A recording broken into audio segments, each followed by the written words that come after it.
Good morning. I've just seen a train go past. I'm down at the Woodland Retreat again. I've just seen a train go past, and on the side it said the start of a new journey.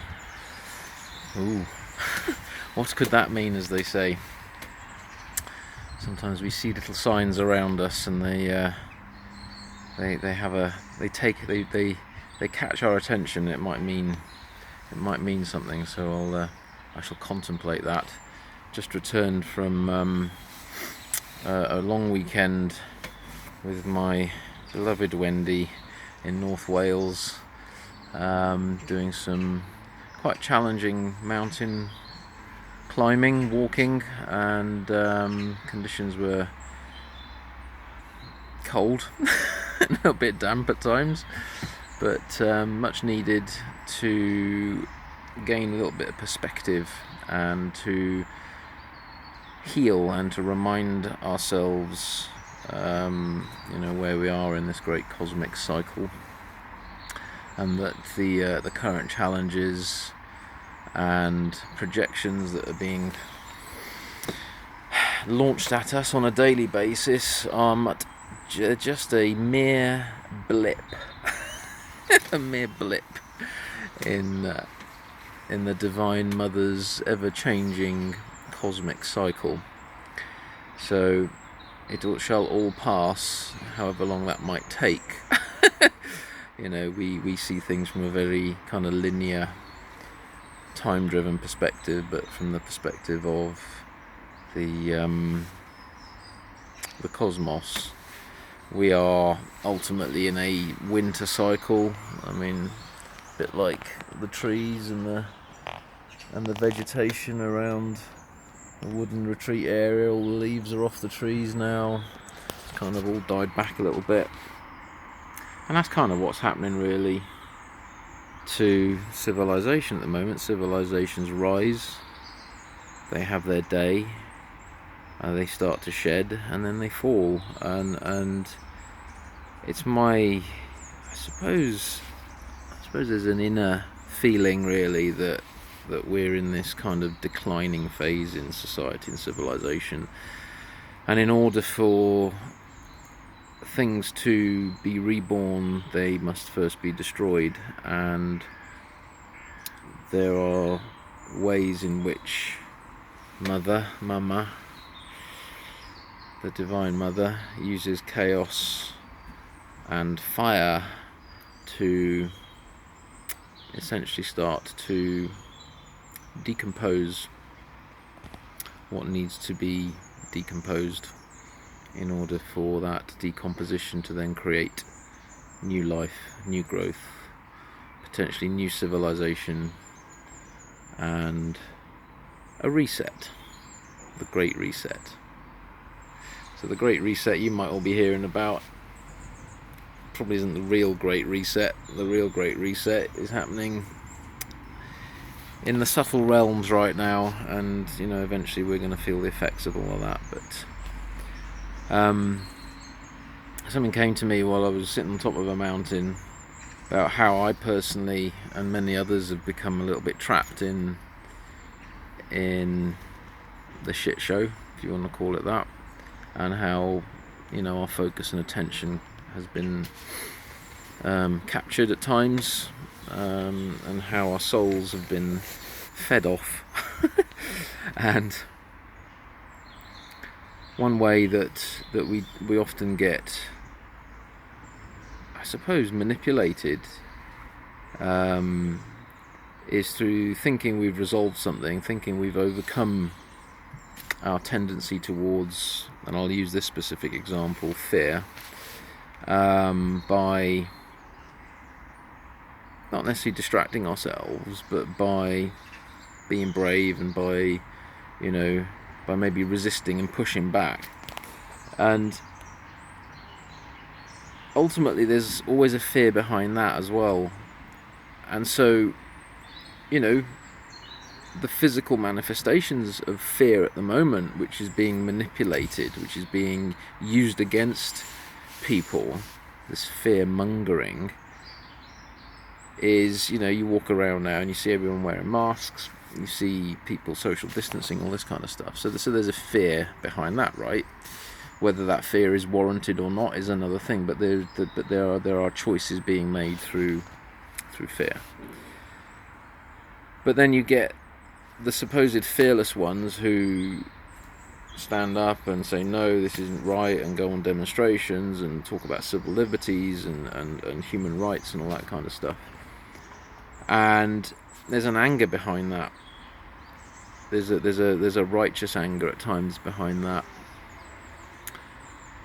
But behind that anger there's always a fear, right? And so it's very easy for us to put the mask of anger on our face, or through our projections, which is no different really to placing the cloth mask over our face, because behind all of that ultimately is a root, and the root is fear. It could be fear of change, could be fear of, power loss, authoritarianism, totalitarianism, fear of death from the disease or whatever. But to come out of fear, ultimately you've got to regain perspective, regain that inner knowing that deep down, deep within, you're indestructible. And easy to say whatever's going on around you is a challenge, yeah, but there's always growth opportunity within it. So the mountains taught Wendy and I a lot over the last few days. They taught stillness. They taught that no matter what activity is going on the surface of the mountain, snow, storms, rainfall, swollen rivers, trees crashing down, a bit of chaos, death and destruction, the mountain in itself, the essence of the mountain, the power of the mountain came through stillness. It came through a presence, a power, a real power, a power of presence. And when you stand with and in awe of nature, you realize that whatever happens, it's your own inner presence that will carry you through. So just a brief little video as a reminder for that. And if you're going into anger at the moment, or if there's other things that are going on, pride, just check what mask are you putting on. It doesn't necessarily have to be one of these cloth masks. We often put other masks on to hide something a little bit deeper, to hide potentially our shame, to hide our guilt, to hide our fear. What masks do we put on to not get to the root, to kind of distract ourselves at times and others from the root of how we're truly feeling inside. So get in touch with that, get in touch with those deepest fears and feel into those and understand them, and then attempt to raise perspective. I'm not saying there's anything wrong with demonstrating, there's nothing wrong with voicing your concerns, being a voice, being a light, all that kind of stuff. But again, always saying, do the shadow work, understand where it's coming from. Is it coming from fear? Or is it coming from courage? Is it coming from peace? Is it coming from stillness and presence? And there's a big difference to the energy that you are, I suppose, working with to try and enact not only change within yourself, but change external to you. But true change, as I've always said, always starts in here. So where there is fear, look at that, face it, understand it, comprehend it so perfectly and beautifully that it has no power over you anymore. Because no one can harm you if there are no vulnerabilities. The black magicians, which are ultimately the egos in everyone else and ourselves, are always there to keep attacking us at times and trying to take advantage of our vulnerabilities and feed off those vulnerabilities and subconsciously manipulate our choices and our thought processes through those vulnerabilities. That's why shadow work is so important. So although shadow work is important, light work is also important too. And we're coming up to the winter solstice on the 21st of December, a time where the light will start to return.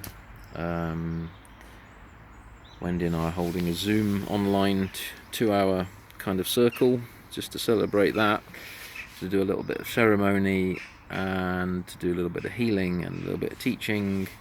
And so if you want to join us on that, just get in contact through the Facebook page, Be Shamanic. And yeah, time to really get to the root of some of these fearful, I don't like to use the word vibrations, but fearful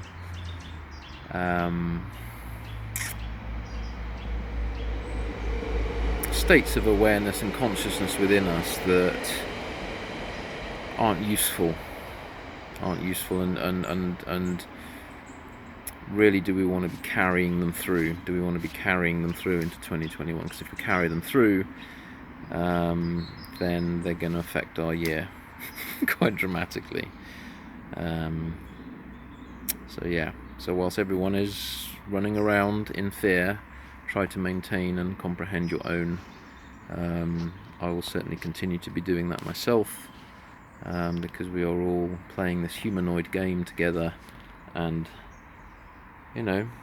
your true immunity comes from comprehension, comes from meditation, comes from understanding yourself fully and understanding where these energies are affecting you and why.